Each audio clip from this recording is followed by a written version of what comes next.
एक समय की बात है। घने जंगल के बीचों बीच एक विशाल पेड़ खड़ा था। इस पेड़ की शाखाएं घनी और ऊंची थीं और उन पर एक कौवा और उसकी पत्नी का बसेरा था। कौवा और उसकी पत्नी ने अपने जीवन को बड़ी साधारणता से जीने का प्रण लिया था। दोनों मिलकर पेड़ की टहनियों से अपना घोंसला बनाते, उसमें अंडे देते और फिर अपने बच्चों की देखभाल करते। यह पेड़ न केवल कौवे का घर था, बल्कि इसके नीचे एक गहरा बिल भी था, जिसमें एक जहरीला सांप रहता था। यह सांप बड़ा ही धूर्त और खतरनाक था। कौवे का जब भी कोई नया अंडा होता, सांप चुपचाप बिल से बाहर आता और अंडों को खा जाता। यह सिलसिला कई बार चला और हर बार कौवे और उसकी पत्नी के सपने चकनाचूर। कौवे की पत्नी ने कई बार कहा, हमें यहाँ से कहीं और चले जाना चाहिए। यह पेड़ हमारे लिए सुरक्षित नहीं है। हर बार हमारे अंडे इस दुष्ट सांप का शिकार बन जाते हैं। कौवे ने उसे समझाते हुए कहा, यह पेड़ हमारा घर है। यहाँ से जाना इतना आसान नहीं है। हमें अपनी जगह को छोड़ने के बजाय इस समस्या का हल खोजना चाहिए। कौवे ने कई दिनों तक इस विषय पर विचार किया, लेकिन कोई ठोस समाधान उसे सूझ नहीं रहा था।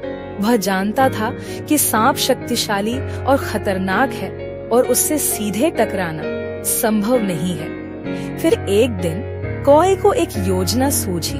उसने सोचा, अगर मैं सीधे सांप से नहीं लड़ सकता, तो क्यों न किसी और की मदद से उसे पराजित करूं। कौवा एक सुबह जल्दी उठा और अपनी योजना पर अमल करने निकल पड़ा।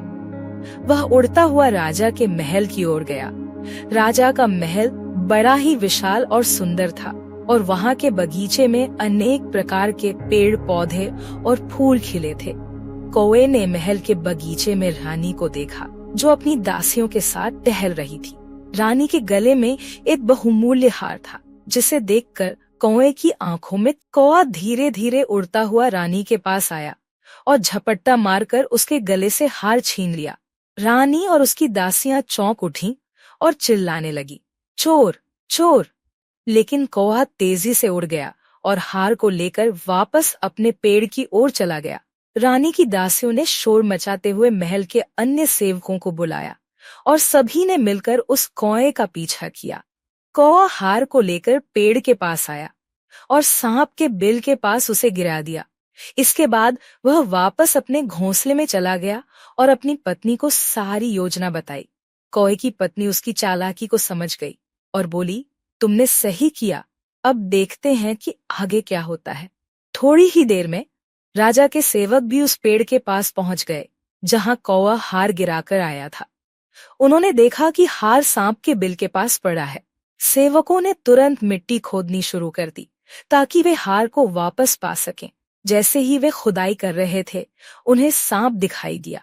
सेवक पीछे हट गए, लेकिन उनमें से एक ने साहस दिखाते हुए एक मोटी लकड़ी उठाई और सांप को मारने के लिए। सांप ने बचने का प्रयास किया, लेकिन सेवक ने उसे मार डाला।